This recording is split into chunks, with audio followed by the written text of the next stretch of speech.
Hey everybody, it's GoblinX and welcome back to some more Magic Arena. And today we're going to be playing another run of the Lorwyn Eclipsed Play Booster Box Arena Direct. This is our chance to win some physical Magic Gathering cards by playing digital Magic on Arena. We're playing best of one sealed 6 packs of Lorwyn Eclipsed are going to get opened, and we're going to build a deck out of just those cards.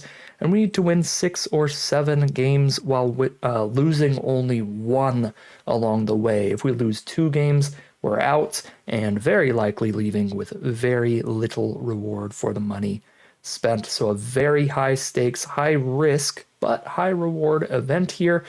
Even the best players in the world often will get scrubbed out of the event without booster boxes because there's so much variance and RNG to it.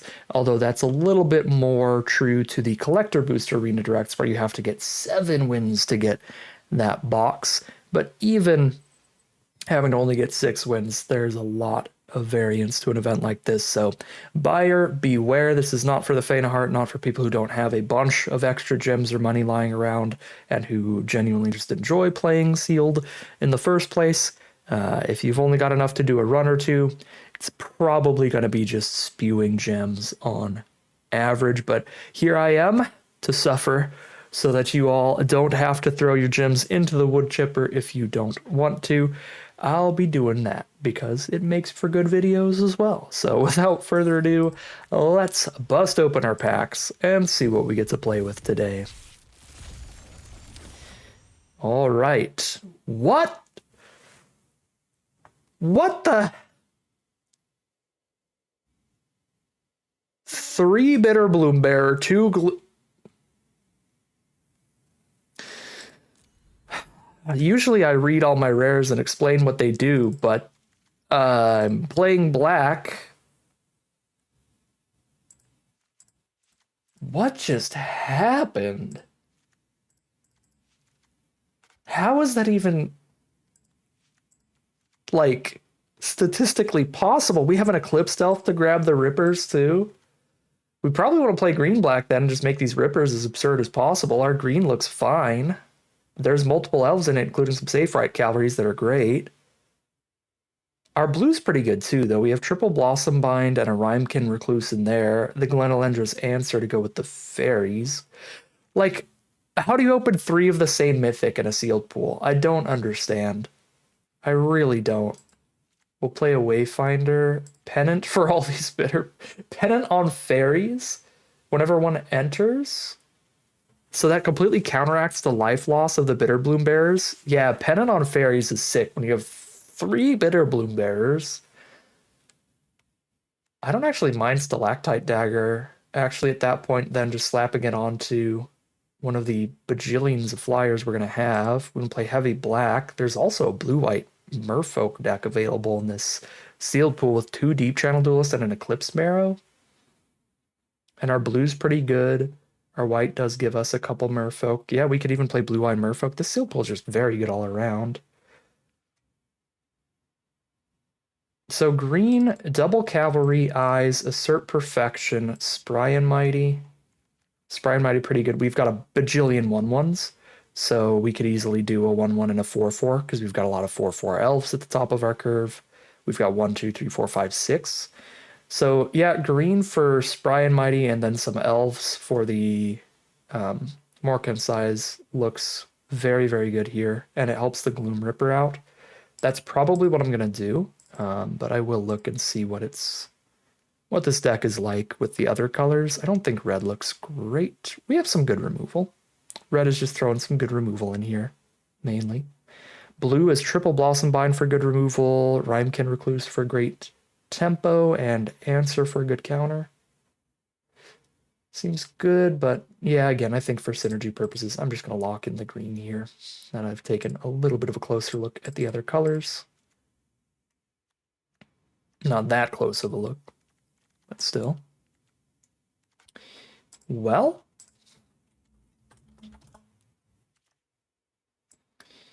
we don't have very much removal.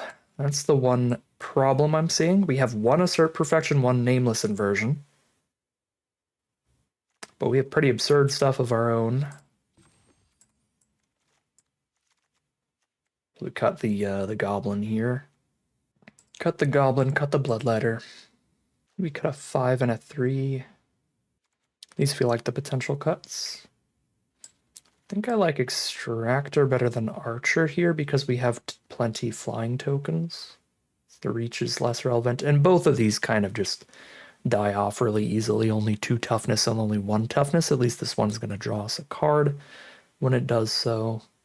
And Grove Guide's pretty expensive, and we don't have that much self-mill to throw it in the grave and get the extra 2/2 out of it. We have a little bit known as the Morkan Size and the Dawnhand Eulogist. We have 12 elves and 4 shapeshifters right now. So everything is an elf except for the 3 Bitterbloom Bearers, which feels pretty perfect. Yeah. What is the creature count, though? It's 19. Morkan Size does want like as high of a creature count as possible. It does care about specifically elf cards, not elf creatures, so Nameless Inversion counts for it as well, which is very nice. Okay, I think I'm going to go Archer. What if I cut Wayfinder over Feastling? Because we don't really need to fix a 3rd color in. I still like the Wayfinder for helping us make sure we keep hitting our land drops, because we are trying to cast a big 7 and 8 mana finisher as well, although the 8 mana finisher has Convoke, which is a bit earlier. I think I still like Wayfinder over Feastling, and then we just play one of the 2 Grove Guides. Don't get too top heavy there, between 3 5-drop creatures and a 7 and an 8 Convoke spell.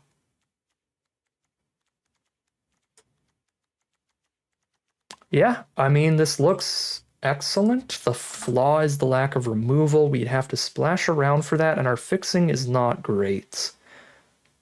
We'd have to play our 1 of Wickermaw. There's no green mana fixing. So it's 1 Wickermaw and 1 Changeling Wayfinder to try to splash in removal spells, which we could do. Make the mana base a little bit worse. Kind of hard to justify with 3 like double black cards. We really want to have double black on turn 2. Yeah, this deck's mana base is like extra important to be super black heavy, so we go like 10-7 here. And then like trying to add in a 3rd color of lands here, having to reduce the swamps at all on these Bitterbloom Bearers would be very sad. I might even go 11-6. Is that too bold? That might be too bold. What if we swap around? What if I like cut the Vinebred Brawler, put another 3 mana black spell in, and then I don't need green mana till turn 4? Then I could go like 11-6. That still feels probably too bold. I think we can just go 10-7 and keep the deck like it is. I mean, I'll take another look. Cut a green card for a black card. What does that look like? Don't really care about Bloodletter or Boggart.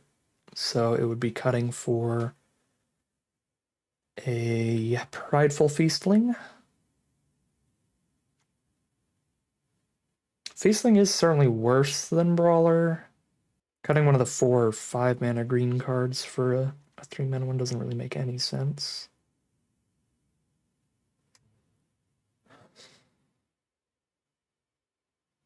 There's a lot of hybrid costs here, so there's only 1, 2, 3, 4, 5, 6 cards that actually need green.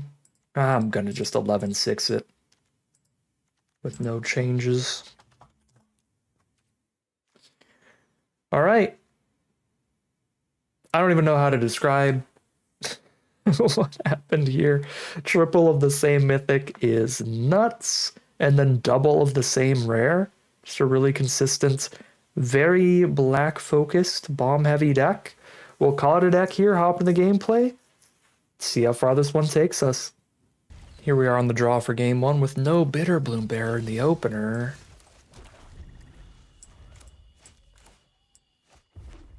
Still a great hand. Ask and you shall receive. Playing against blue-red. Likely elementals. There's a Sig, Wanderwine Wisdom for us to Nameless Inversion next turn. End step, drop Bitterbloom Bearer. Get our token.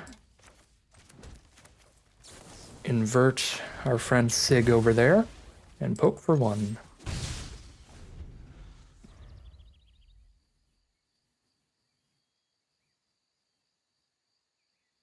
Now there's an elf engrave for the Creekwood safe, right? Nameless Inversion's really good in here. Dream Harvest is the draw. Certainly looking to play Changeling Wayfinder this turn then.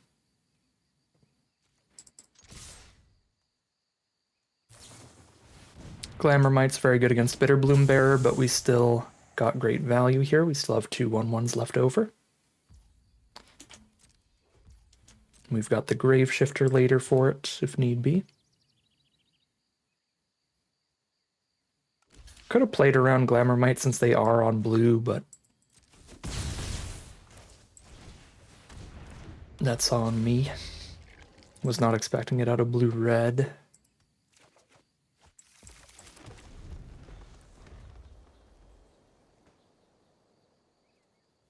Third black source might be better than second green in this deck. There's Bloodline Bidding. That's kind of a plan. I go safe right and just start juicing that up, and then Sneakling's also big enough to attack in here. We just start playing as high of a quantity of creatures as possible to fill that graveyard with a bunch of stuff for this Bloodline Bidding.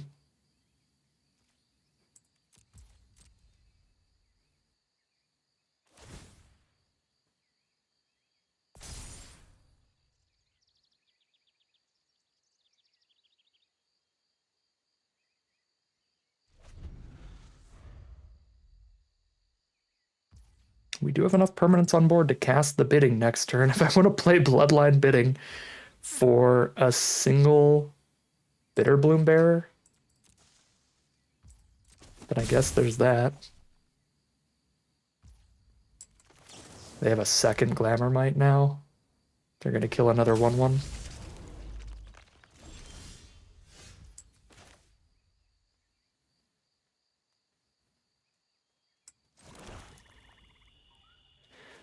Two mana away from Dream Harvesting them.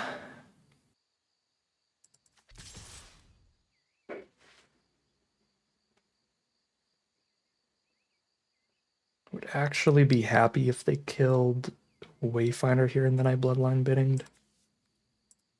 Because I don't really want a Bloodline Bidding for just a single Bitterbloom Bearer, so I think I'm probably on Cavalry here, which means I let them eat the Wayfinder.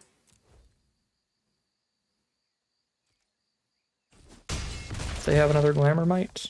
They don't. They got a counterspell up?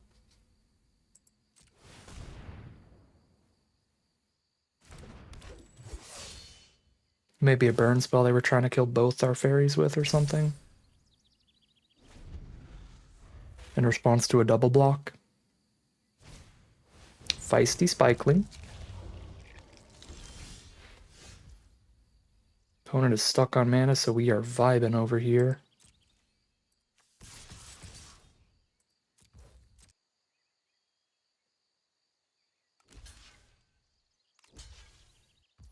Double block is fine.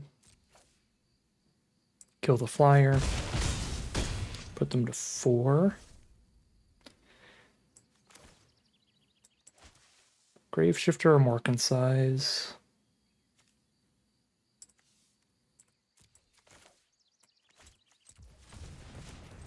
Oh, Grave Shifter here.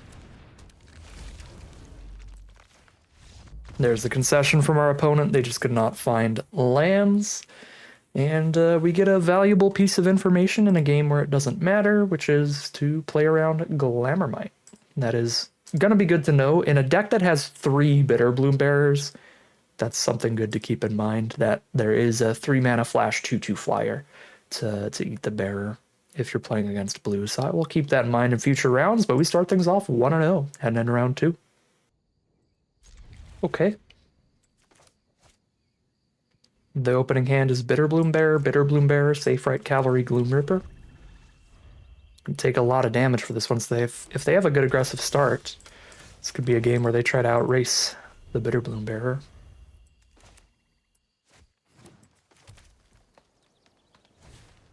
Kinscale Sentry is a great aggressive start. It's got lifelink too. That's actually going to be very difficult for us to deal with until Gloom Ripper hits the board. So I'm a little tempted to not play another Bitterbloom Bearer here. and instead play a Vinebred Brawler. That doesn't even block well anyway, though. But just the fact that I'll be like really shooting myself in the face is painful. Although I guess like if I just chump with the fairy tokens, then I'm basically choosing to take 1 a turn instead of 2 a turn from the sentry. So there's that. If each fairy token ends up chumping more than 1 damage, then I'm actually ending up with a higher life total than if I hadn't played these bearers. However, I don't think I'm gonna chump just 2 just yet. Because we can stack up a big multi-block very soon.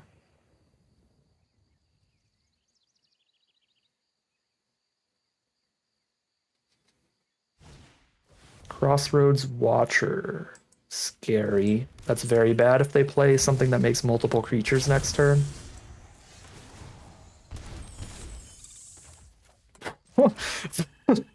There's no way I have the life to afford playing the third Bitter Bloom Bear here instead of just a safe right cavalry. I gotta play the good blocker here. Keep the 3/1/1s up to block the Trampler. So no matter how much they buff it, I block it with 3/1/1s, take the trample damage. The cavalry blocks the first striker.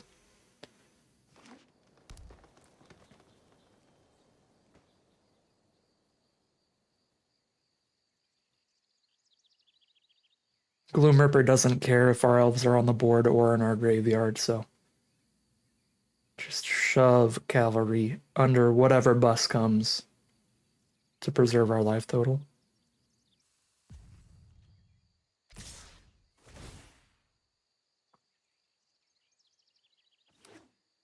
Feisty Spikeling out, tapped and attacking.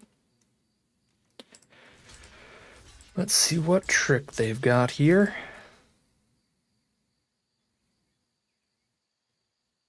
Snap blocks everywhere we can because Bitter Bloom Bear will win the long game. Alright, that's a very good trick to have here. Doesn't do extra damage to us, and we can still kill the sentry with Gloomripper next turn. But it is not good for us.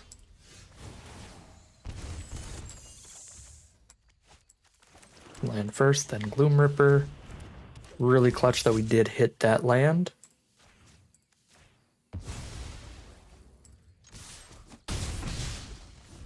Alright, we have 5 turns to kill them. It's going to be difficult here. And this is why we really can't play the third copy. They had the good aggressive start to chip away at us. Especially spitting out an extra creature for free, still playing the combat trick in the same turn. Basically hasting it out. And then they've got the removal for our only blocker that's that can stop the first striker. So we got a chump here.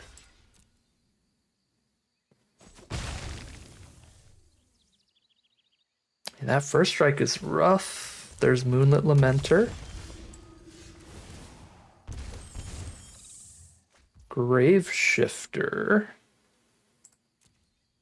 That's going to be a Grave Shifter on a not that exciting creature. I can play Brawler and Bearer. I'm just going to flash in a Bitter Bloom Bear to chump with here. At this rate, I think I am.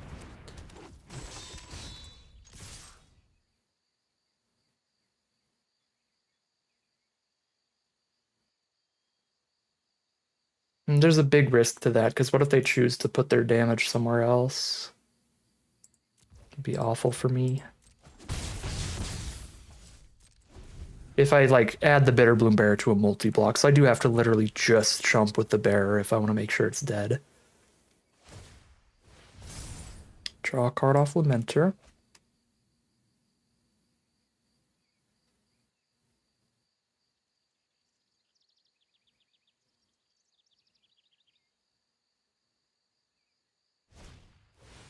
Pitiless Fists. Gross.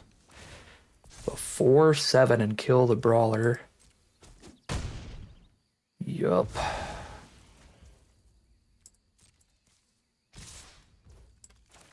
Well...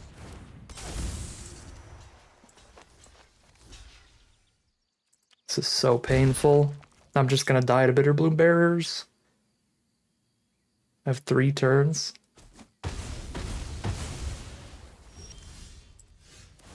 Two turns.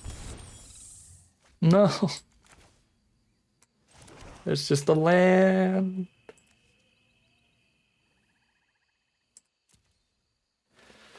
I hit for 3 this turn, then 5 next turn. I don't kill them fast enough.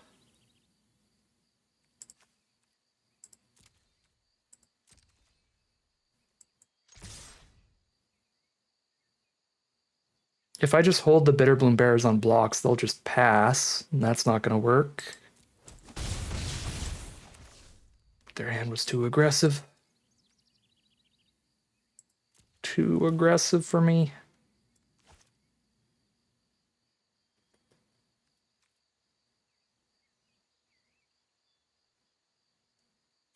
What are my outs here?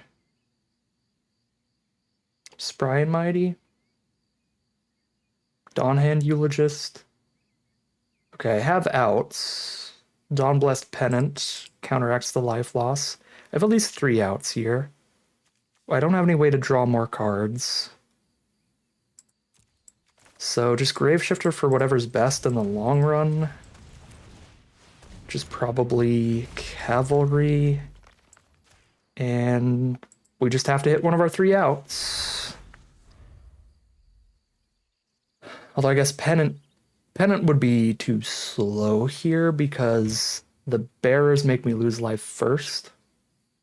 Oh wait, no, Penance would work because 1 would lose the life and then I'd gain the 1, and then the second would lose the life and I'd gain the 1. Yeah, I would stay at 2 life if I hit a Pennant.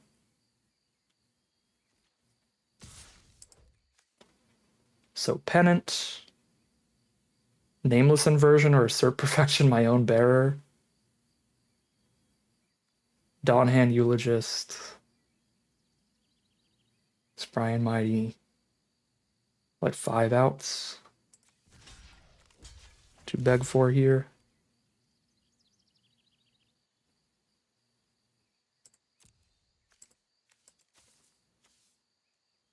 A little bit less than a 1 in 5 chance.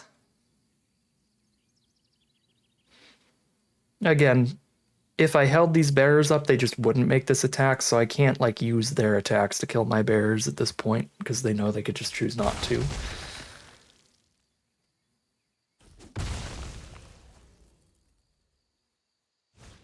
Come on, top deck. We've got outs. Give me the monies. Pennant. Inversion. Or the life gain elf. Ooh, ooh, baby. Ooh, baby. Pennant is so good in this deck.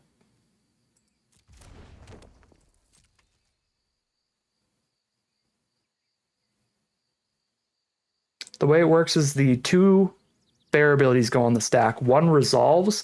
As soon as that ability resolves, the Pennant then gains the 1. Then the second resolves, the Pennant gains the 1. So I take no damage from bearers now.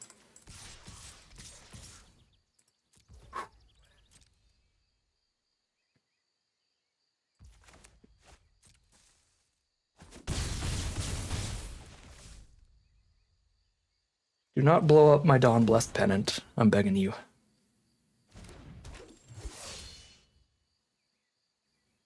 GG from opponent. That's not a good sign.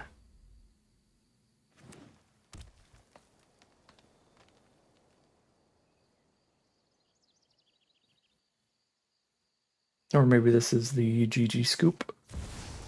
Curious Colossus. Okay. That was a good top deck. That was a good top deck.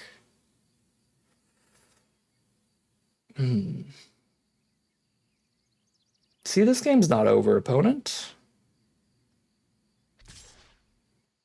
Maybe they top decked the 7th land. I don't know. They're at 9. 1, 2, 3, 4, 5, 6, 7 attacking creatures. Graveshifter is a fairy in my graveyard. For the pennant, I jump here. Could also go for the triple block, but I think I'm supposed to leave a wide board around the Curious Colossus.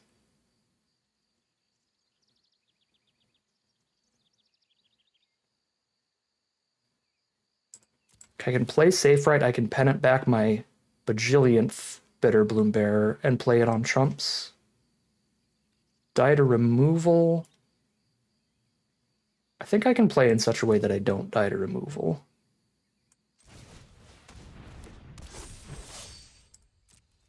Because here we'll deal 5 damage to them and lose 1 creature. 5 damage to them, lose 1 creature. They're at 4 life. And then I have 3 blockers up thanks to Pennant. I lose 1 creature. I'll be cracking back with 1, 2, 5, 6 creatures. If they don't have removal, this will kill them in 2 turns. If they do have removal, this makes sure that I don't die on the crackback. Yeah.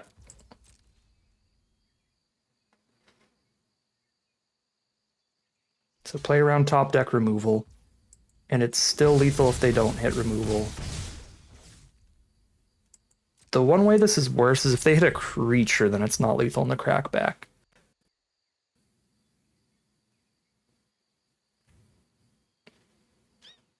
Actually, it probably is.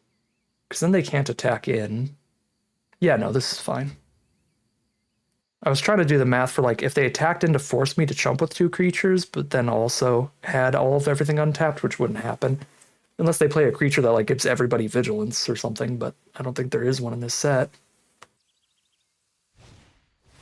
Top deck is a safe right cavalry, which means they're dead, right? Top deck creature does not do it.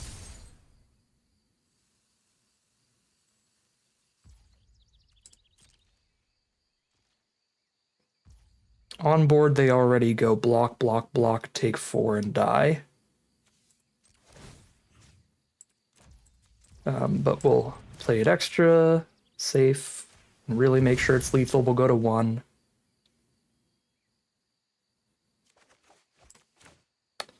To attack with even more damage. They block a 3/3, block a 1/1, block a 1/1, take 5 now. Yeah, super dead.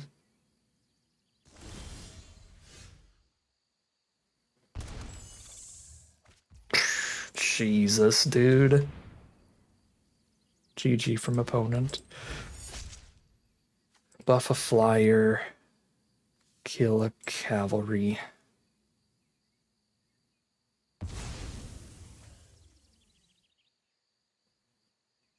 That was a really close one. That was genuinely a good game. They fought very hard to kill us with our Bitterbloom Bearer pings.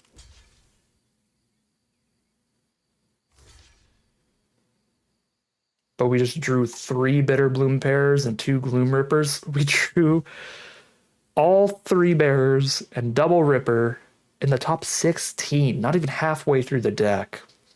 Ridiculous.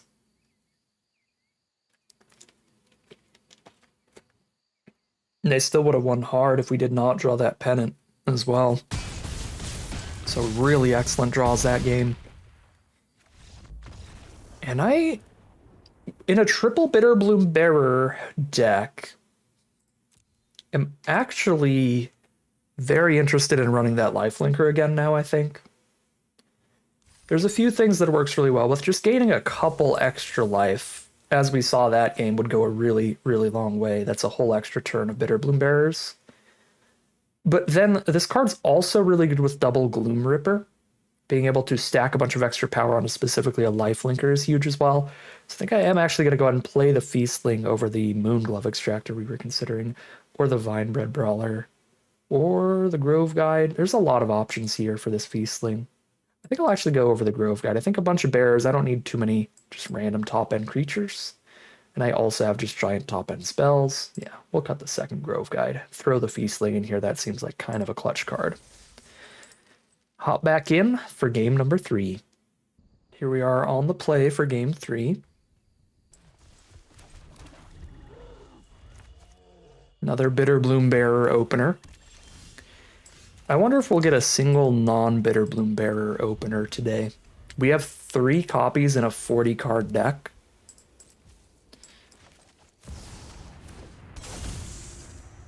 They got Nameless Inversion? No. Don't do it. No. Requiting Hex.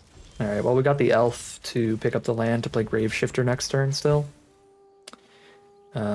Changeling for the land or just straight up grab the land? I should just straight up grab the land here, so I play the 4-drop immediately no matter what. Wary Farmer. Wary Farmer trade is fine.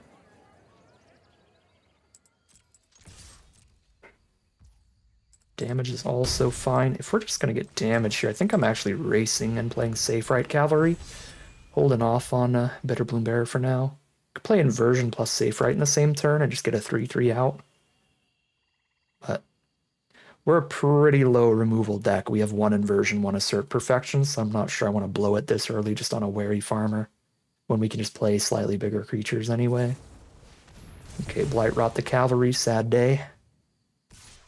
But we are racing. There's a Dream Harvest when we get much higher on mana. I guess we play the Eulogist here. It's guaranteed to get the life drain.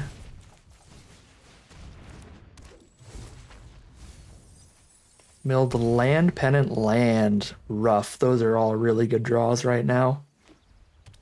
I think pennant will just always deck, thanks to all the Bitter Bloom Bearers.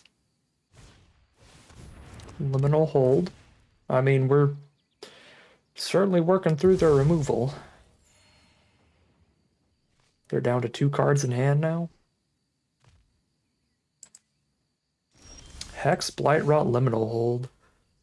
Okay, are they finally going to trade here? And then we just play Safe Right and Sneakling. Incredible work from Eclipsed Elf. Cool with me.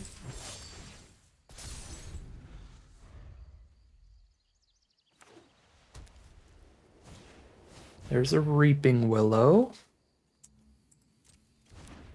Cannot Nameless Inversion that, it won't be small enough. So yeah, that's good value for our opponent. That's really good.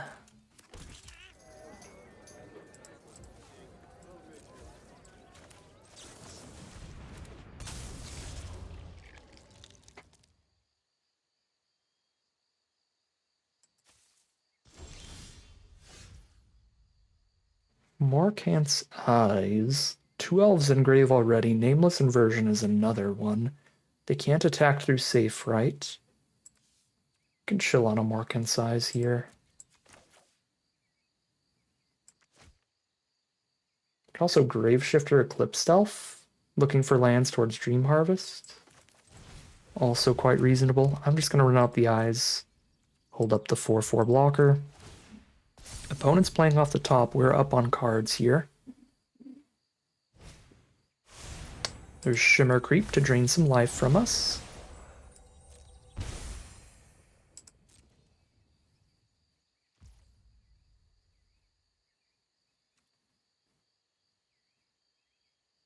It's mana efficient to play Nameless Inversion, and their board is getting bigger now. I still think I'm holding it.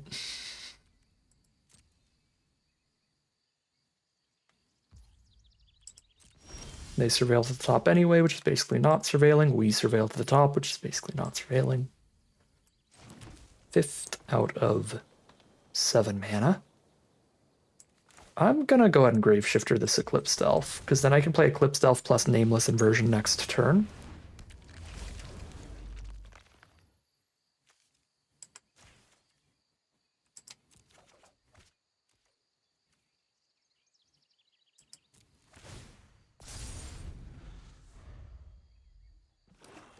Land for turn. Curious Colossus again.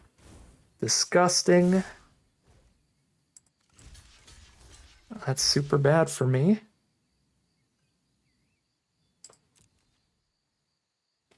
I do have a loaded Morkan size to try to flip the game around. Need a land for it, though. Come on, land.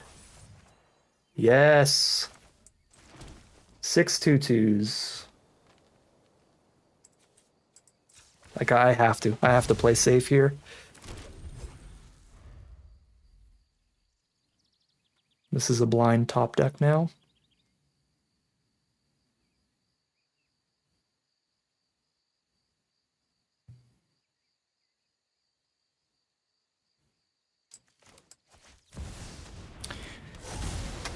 Okay, double mythic in a row off the top.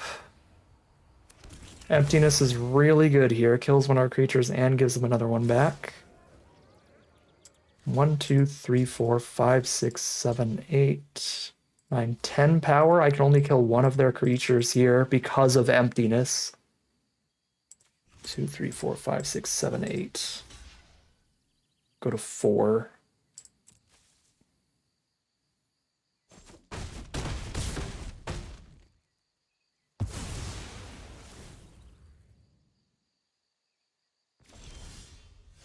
They surveil to the top again. We're gonna get triple mythic. I guess I dream harvest their top card, right?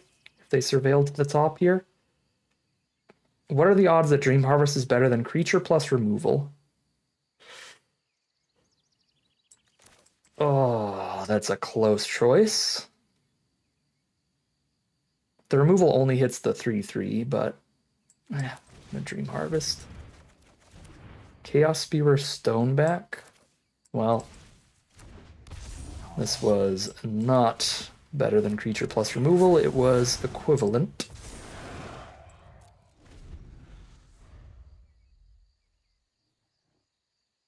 That was 2 spells in a row from the top of their deck, I believe. Yeah, there were no other exiles, so that's 2 spells in a row. Did they hit a 5-spell clump, or did they top deck the land here? Hopefully they top decked the land here. Oh, my blocks are so bad. Ugh. I can only let one creature hit me, so I get to kill one and then chump the other 2.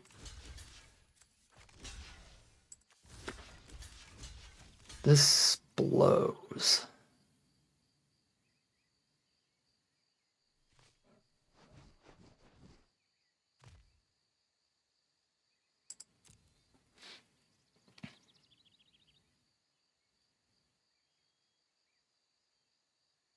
No shot, that's another spell.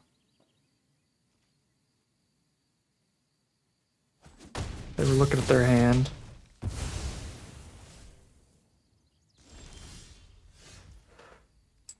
Okay, very bad Spry and Mighty. I have no double green cards in here, right? No. Worst case scenario is Trump kill Wary Farmer. But hopefully we hit a 2-mana or less creature. 1 mana off. I can't even like take Vinebred Brawler and play Brawler plus Inversion. So it's Trump kill Wary Farmer, then it's Gloom Ripper to kill one of the 2 and block the other one. We need them to hit that land clump so bad.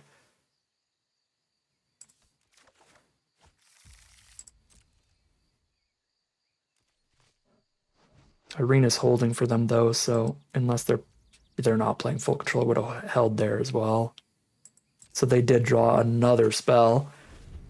Curious Colossus into emptiness until we hit 2 spells, then they hit another spell. So a 5-spell clump here.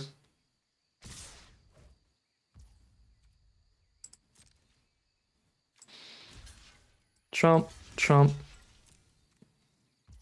Kill Farmer.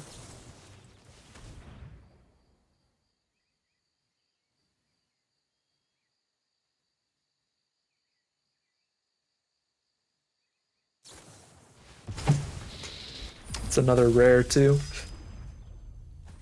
Taste of our own medicine here, definitely gonna kill us. Just impossible to break through getting mythic this hard. Yeah, I mean, I have one blocker here. That's it. Okay. Win by absurd unbeatable rares, die by absurd unbeatable rares. That was an incredibly unwinnable game, and we are 2-1 heading into game 4. Here we are for game 4, the forced mulligan. We keep the 6 and really need to hit a black source.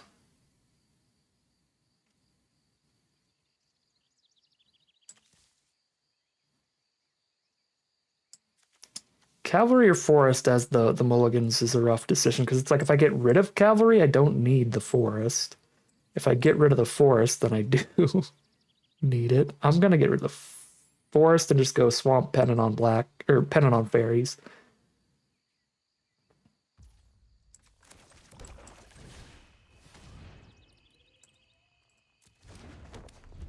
We are an 11 swamp deck, so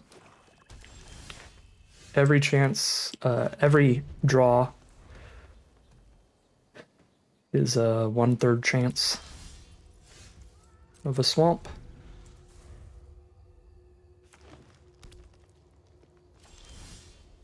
There we go. Playing against Jund. What are you doing? What are you pulling this Ravnica Allegiance Blood Crypt from your collection out? That's not legal. You didn't open that in the booster pack. That's not a Lorwyn card. We could definitely die to a Champion's the Perfect. Despite having the Bitterbloom Bearer combo.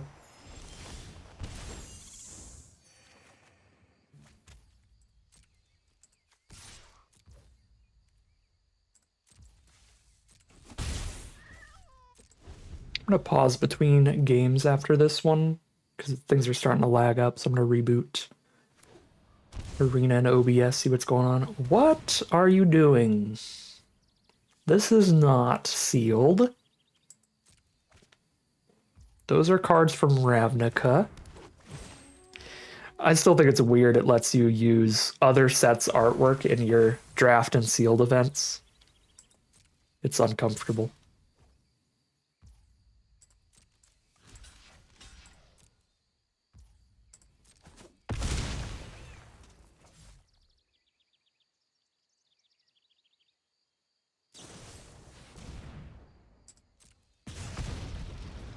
Opponent's deck's really good. They have incredible mana, Champions of the Perfect Elf stuff, and some good removal out of their splash color. But our deck is really good too. No elves in grave yet, so I'm going to lead with Safe Right Cavalry here. Get some elves in grave so that Eulogist is guaranteed to do something.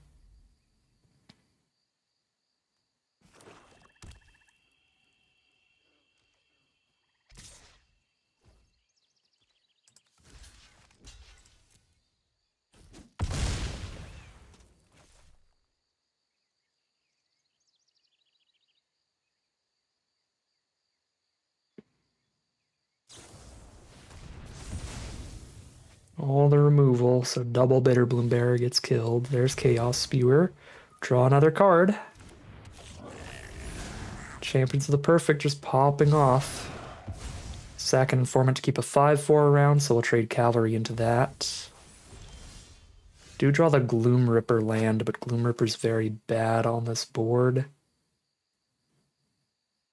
I'll have to start actually losing, and I might just pen into Bitterbloom Bearer here.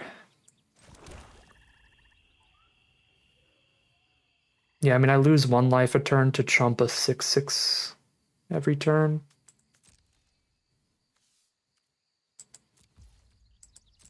I guess I could block Champions and buff Cavalry.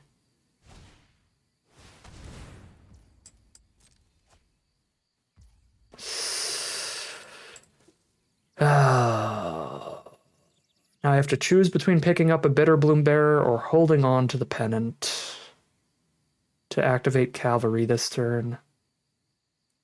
Not being able to activate Cavalry this turn is rough. If I don't pick up a Bitterbloom Bearer, then they could just choose not to attack, so Champions of the Perfect is not at risk. If I do pick up a Bitterbloom Bearer, And then they slam in here. I just trade into a spewer. This is pretty bad for me either way.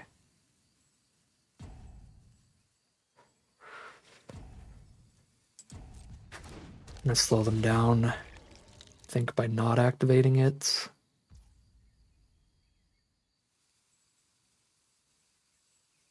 I mean, I do slow them down either way. I can trade 4/4 into 5/4. They do have a flyer, and I don't have any other way to deal with it. So I should get some flying blockers.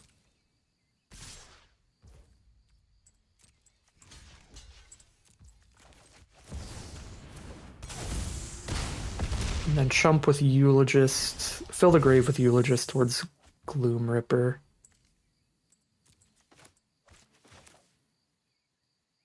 And this does drain some life. Hit some elves for the Gloom Ripper. Perfect. We need one more elf for Gloom Ripper to kill champions.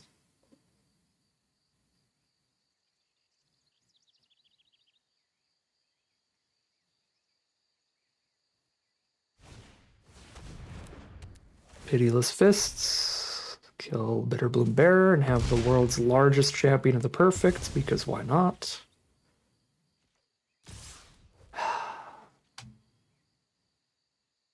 Lorwyn Eclipsed sealed is utterly absurd. The fact that we can get like triple of the same mythic double Gloom Ripper and still the bombs are just so bomby. It's still so easy to fall behind. That this is like, from the games we've played, feels like an average deck.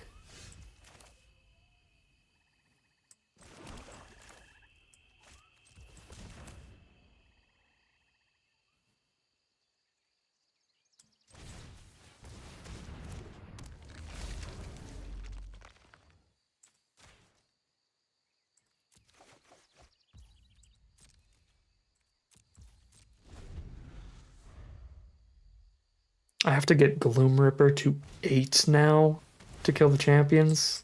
And they just played a card that can now recast it from grave. This thing's drawn them at least like 7 cards now.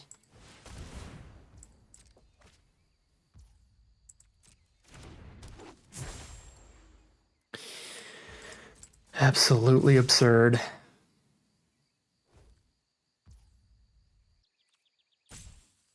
Just looks monumentally unwinnable again.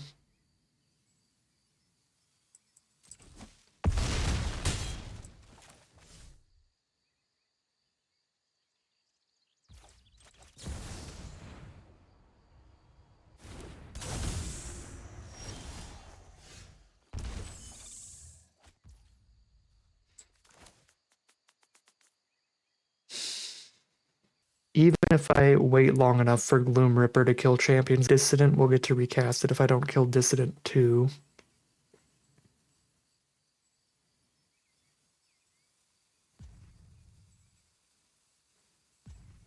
I think I'm killing something this turn with Gloom Ripper. Instead of waiting, I think I'm killing Rooftop Virtue.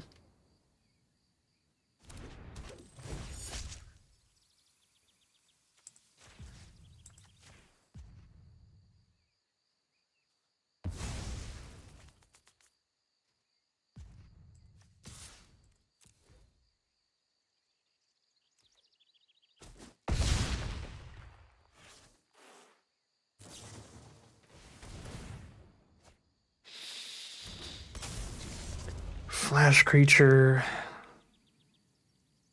changes the math to maybe we would want Bearer up as a blocker at this point.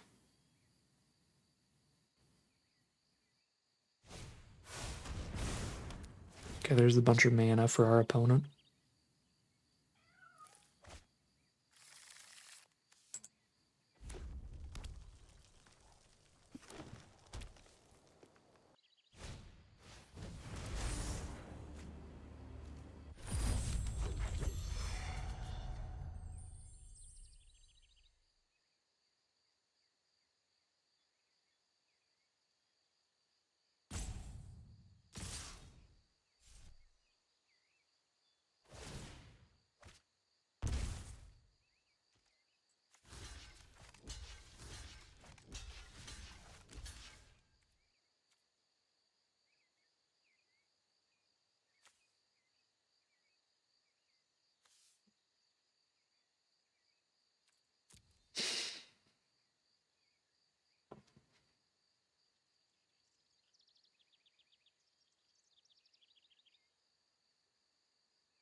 trying at this point to desperately find like a Dream Harvest, mill them out kind of play. They have 9 cards left. If it's like all lands left in their deck, it's possible. And it's like the only thing that gives us a shot.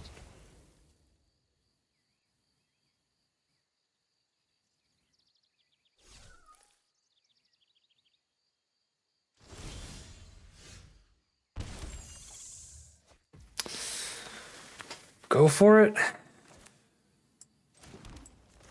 Go for it. They have to draw anytime they attack with Extractor. They have to draw anytime they play a creature with Champions.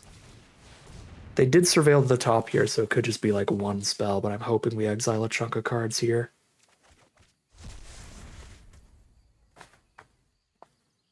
Exiled a few. They have 6 cards left.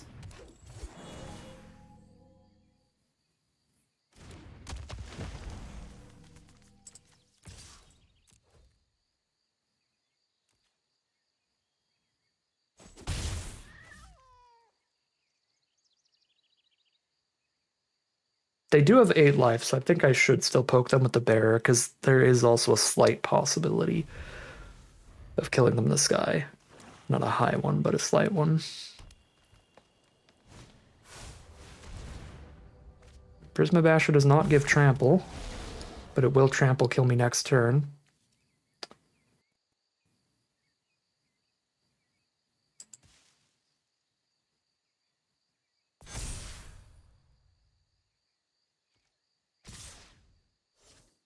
Three cards left after Moonglove Extractor declares an attack.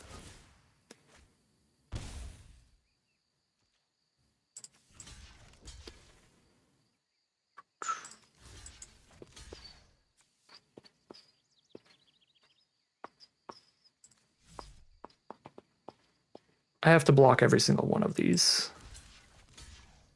I can kill 2 of them if I kill Moonglove Extractor.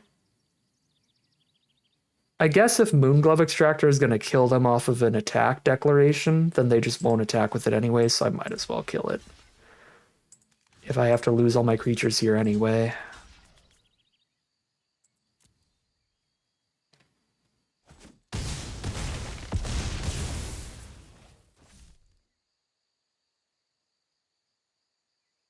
But now we just die to the Basher. They cast Lewin? Why did they cast Lewin? Oh, then you put a card back on top? No!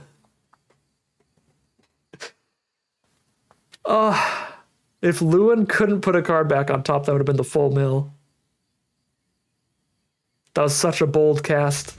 Oh, they scoop? Why'd they scoop?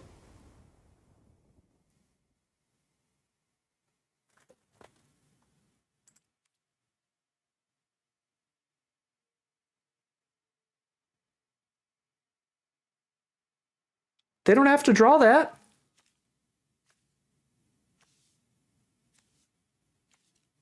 They don't have to draw that. They can just not play more creatures and then kill me with Prisma Basher.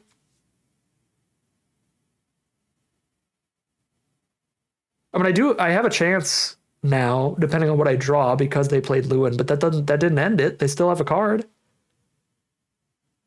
Oh my god. Oh my god, we're still in it. Let me go ahead and reboot Arena and reboot OBS here real quick so we can deal with whatever frame rate stuff is going on, but that was so unexpected. They had a Champions from turn 4 that I never interacted with, so they drew a bajillion cards, and in the end it was like, okay, try to mill them, I guess, and it happened because they played a Lewin.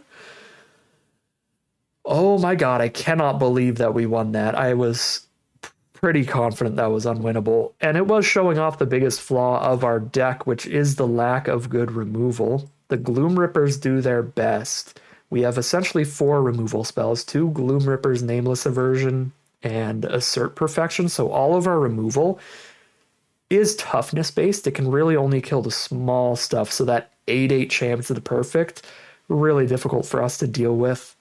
We can't splash in any white removal to kill giant creatures. The blue removal that we can splash in wouldn't help either. Blossom Bind would tap the Champions, but they would still keep drawing a million cards. The red removal is also all damage based. Our sealed pool is just not good at dealing with high toughness cards that have good abilities.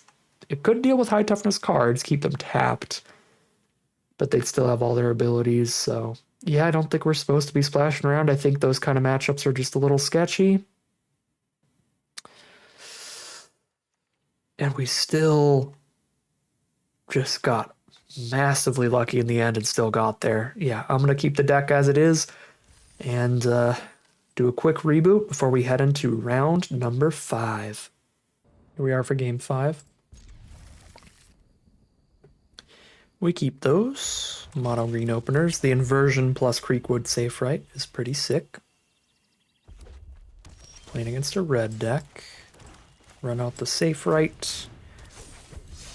This hand does want to blow the Nameless inversion kind of early to get the Safe Right growing, so if they play anything even just reasonable, I'll probably kill it. Yeah, I'll still have an Assert Perfection. I guess Morkan's Eyes could surveil something. But no buff on Safe Right yet. I'm just going to inversion here. I'm going for it. Big Safe Right.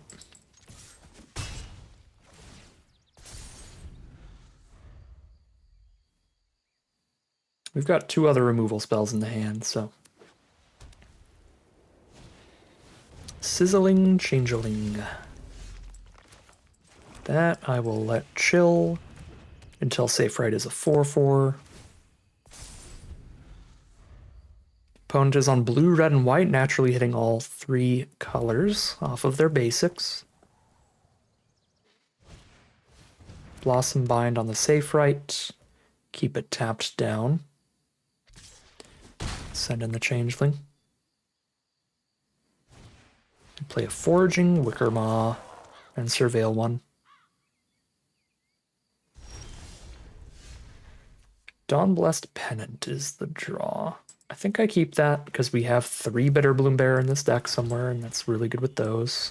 Go ahead and Gloom Rip this Changeling, and we'll see what they surveilled to the top. And that'll be their play next turn. Sonar. Alright, well, we'll assert Sonar after they hardcast them. Make sure that Sonar doesn't get any triggers here.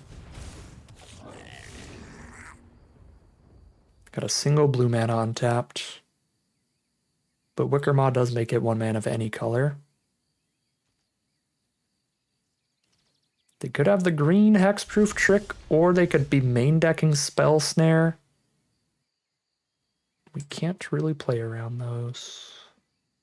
I'm going to mill this land. It is the land for the 6 mana Morkan's Eyes, but we don't really want to do that. I should target Gloom Ripper so I hit for 1 more damage this turn, unless they have 1 mana removal on Gloom Ripper.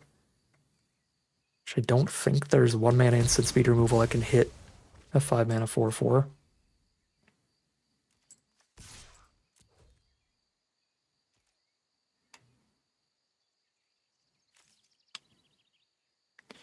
I'm going to go Pennant on Fairies here, because I can just pick up a Nameless inversion with it already anyway. I mean, if I play Pennant on Elves, I can pick up Gloom Ripper. Maybe I just hold on to the Pennant then, come to think of it. I'll just hold off on playing the Pennant so that I can choose later, because it could be very relevant if I play it on Fairies and then Gloom Ripper dies, that I can't just pick up the Gloom Ripper. But then there's also the chance that I play it on Elves, they don't kill the Gloom Ripper, and then I top deck the Bitter Bloom Bearer. In which case I wish I had played it on Fairies. So we'll just play it whenever we know for sure what we want it to be. Another land, mill that. Draw another land. Well, I mean, we are winning on board. We're just jamming every turn. Don't know what's in their hand. Protective Response or something. Feed the Flames. That exiles. I have no creatures I can pick up with Pennant right now, so we just pass. I mean, I could play 2 2/2s, but I'd rather keep the Surveilling.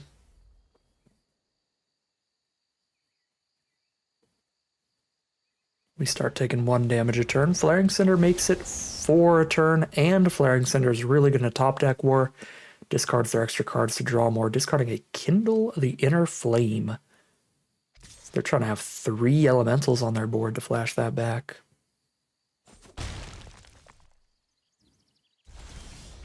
Surveil in the upkeep.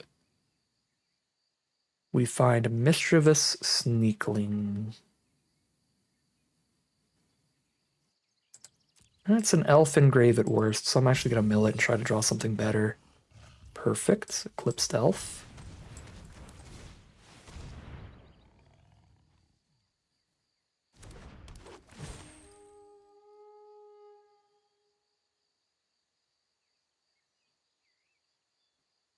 Life Gainer, Vinebred Brawler, unfortunately putting one of our 3 bearers on the bottom.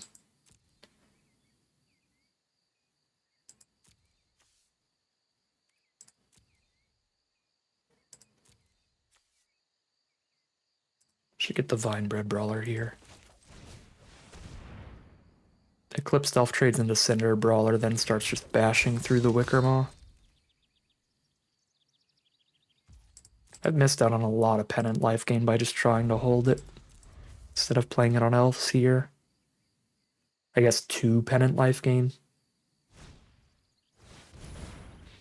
If I just Pennant on elves, I can crack Morkan size, pick it up, crack it again. Probably should have just Penanted it on elves last turn.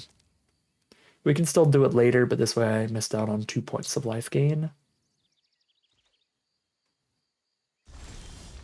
Another Surveil.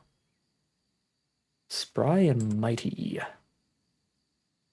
5/5 and a 3/2? Sure.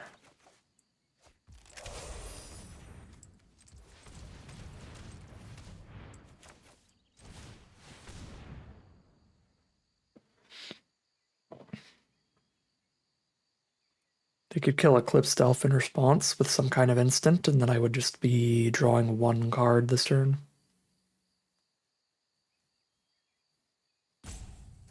But they'd have to blow removal.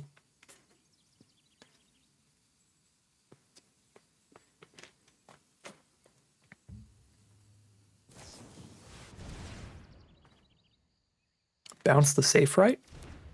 They don't actually have a good target to bounce here. If they bounce safe right, then it's been saved. If they bounce Eclipsed Elf, it has a great enter effect. If they bounce Vinebred Brawler, then I'll get the draw 2. Okay. Sounds good to me. Replay safe right. And we force the block with Vinebred Brawler. Kill this Disruptor. This creature must be blocked if able. Hit for 6, and I trample 2. Yeah, it's 16 life. We push this damage. I could give +2/+2 to my enchantment? What? That's so weird. But also funny.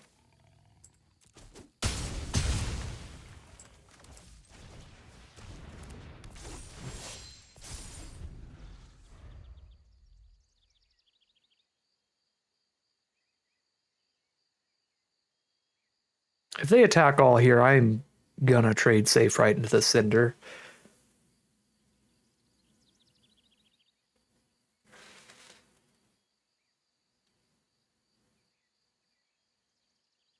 Because double Morkan size crack is absolutely a win condition, especially with another elf in the grave.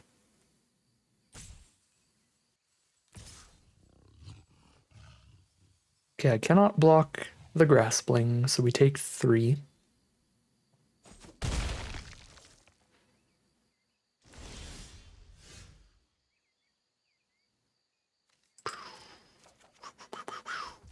That's a big one. Gloomity Rippity. I'm just gonna go Pennant on elves now.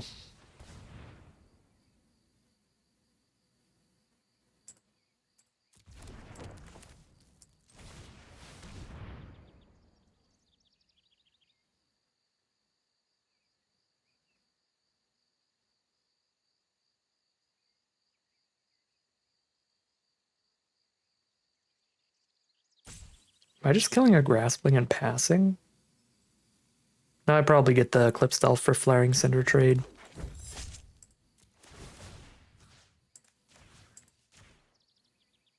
I could kill the Flaring Cinder and then force a chump.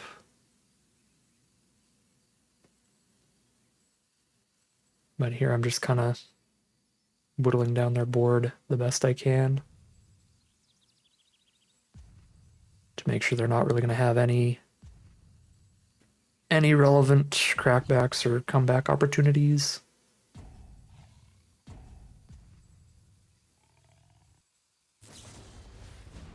Run away together, bounce the safe right, and bounce their Graspling to replay it here. Alright, well, show me a trade with Cinder. There we go. Keeping that Kindle the Inner Flame well off of enough elementals.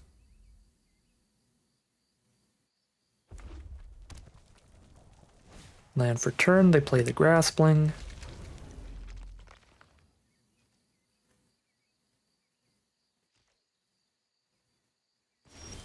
We surveil.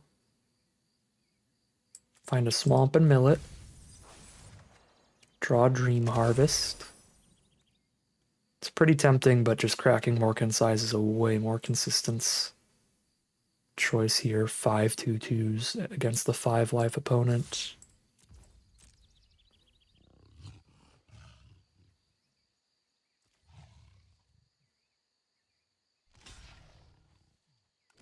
Six 2/2s.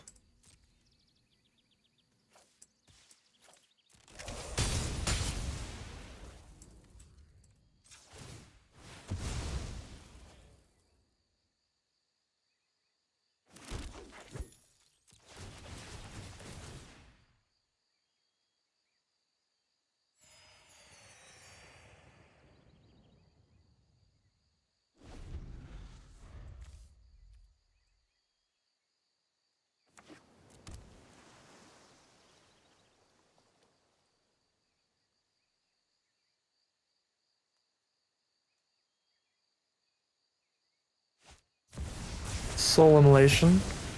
That's going to kill all the 2/2s, but thanks to Pennant, it's not going to do it here. I don't have the mana to actually crack Pennant and play it in the same turn, so I'm just going to go... I'm just going to Dream Harvest them, or should I just play... I should probably just set it up, regardless, even if I'm not using it this turn. Because it would take 1,000,000 mana to do it all in one turn.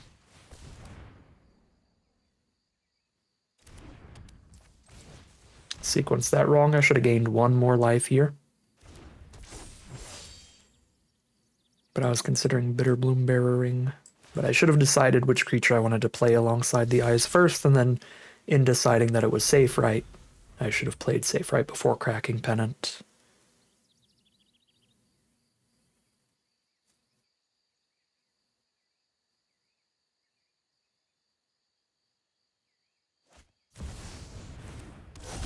Vibrance is a good draw, kill the Safe Right, and they've got a 4/4. They've got their own big bombs. Our stuff is lined up really well this game, though. Surveil. Another Bitter Bloombearer. Keep it.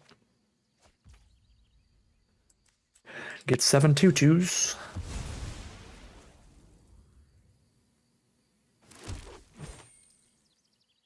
It's currently 5 2/2s hitting them for a total of 10 damage to their face. And there's the concession. From our opponent, Morkent's Eyes, the uncommon being the big, big bomb that game. I mean, we used Gloom Ripper as well. It's a very good success. That is 4-1. We're now just about at the break-even point in terms of prize out and a very positive win rate overall. But when you open up all these mythics, that is quite likely. We'll see how far we can continue this win streak, though. We are 4-1, heading into round number 6. Here we are on the play for game number 6, leading with turn 2 Bitter Bloombearer, hoping to draw some green sources. Now hoping to draw those green sources really quick so that we can kill a Figure of Fable before it pops off. We can't even like ambush block it here because they just make it a 2/2 in response for 1 mana at instant speed. So we desperately need the green now. That is a card that will be completely unkillable in the future. And completely unblockable. Just a 7/8 protection from anything that I want to do. Double green from our opponents. We hit our 3rd black source.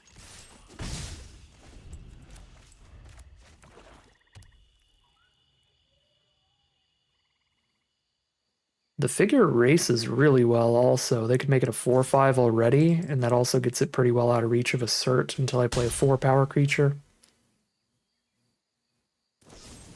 They've got the Reckoning Hex for the Bitter Bloombearer. Surly Farrier. There's Eclipsed Elf for us, which goes a long way towards finding a forest. It doesn't find one though. What it does find is Changeling Wayfinder or Swamp. If we go Swamp, we're likely to get Gloom Ripper down faster. If we go Changeling Wayfinder, then I play Wayfinder next turn and no Assert Perfection. This is not ideal either way. We're under a lot of pressure to sit here and just play a Wayfinder next turn. So I kind of feel like it's Swamp and hope to high roll. We're 4 cards closer to a forest. Either way. Oh man. This way we actually get to play our land for turn, which is big.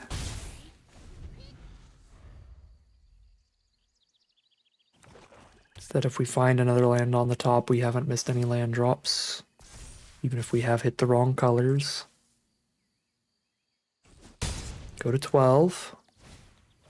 There's Bristlebane Outrider.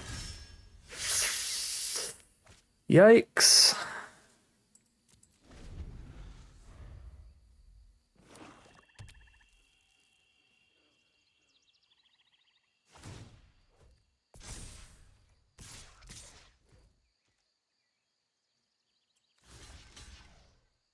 If I double block Figure, they can turn it into the 4/5. We go to 9. There's Mist Meadow Council. Just a really good opener. And a bad one for us. Just drawing all green.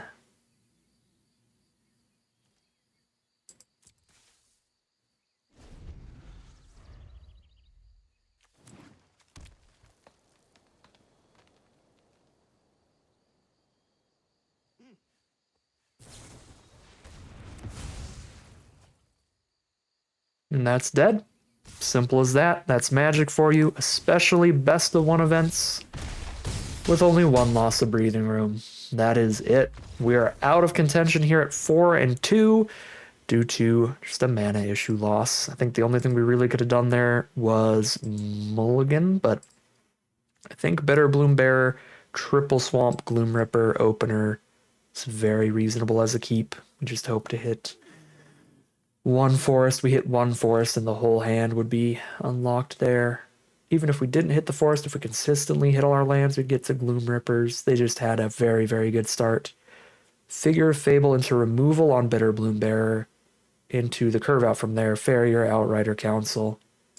Nameless Inversion 2. Yeah. Great opening hand from our opponent, and ours really didn't pan out. It is as simple as that. Could have mulled to 6 and prayed for a really good 6-card hand against that, but that's the best we could do.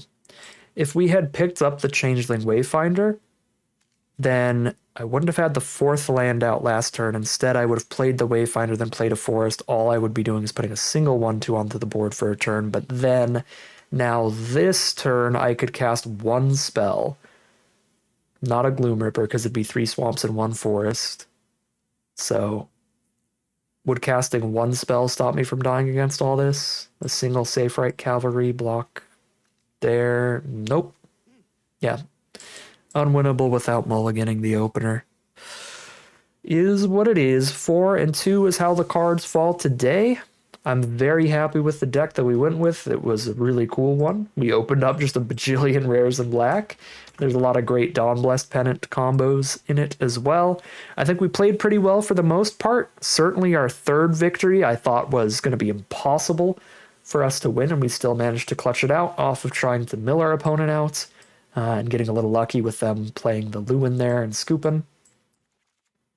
So I think I played well enough and built a strong enough deck here. It just doesn't quite get us there. We got out-bombed in our first loss and hit the wrong mana for our second loss. Our mana base is certainly a little bit of a flaw for this deck because we do have only 6 forests in here, but I'm pretty happy we went for the 11 swamps. There were a lot of games there, again, having triple Bitter Bloombearer as well as double Gloom Ripper, all needing double black, that I think we were supposed to be really, really heavy on the black. So I think 11-6 was right, although it did make that last keep riskier than it looked. Riskier than for the average 9-8 split deck. So considering that we're an 11-6, I probably actually should have mulliganed the last hand. But again, we'd need a really good 6-card hand to counteract our opponent's great curve there. But yeah, looking at the deck list itself, I think 11-6 is fine. There's only one green card we need to play at 3 mana or less, and then 2 4-drops, and then everything else is non-creature spells that can wait till later. We just happened to have a hand that had 2 of our 3 green creatures in it, plus our 1 green removal spell. Statistically speaking, that was a lot of green cards drawn that game, which was rough, but it happens. All right, 4 and 2, still get enough gems to play another run pretty easily, and we'll just have to hop back in there and try again tomorrow. But as for now, that is going to end today's video. As always, I'd like to thank my patrons and YouTube members for their support, as well as you for watching the video. If you're interested in seeing some more, you can always like, comment, and subscribe to tell the YouTube algorithm to send us more in your recommended feed. If you'd like to support the channel directly, you can check out the Patreon link in the description below. And other than that, as always, thank you very much for watching, and I'll see you again soon for some more Magic Arena.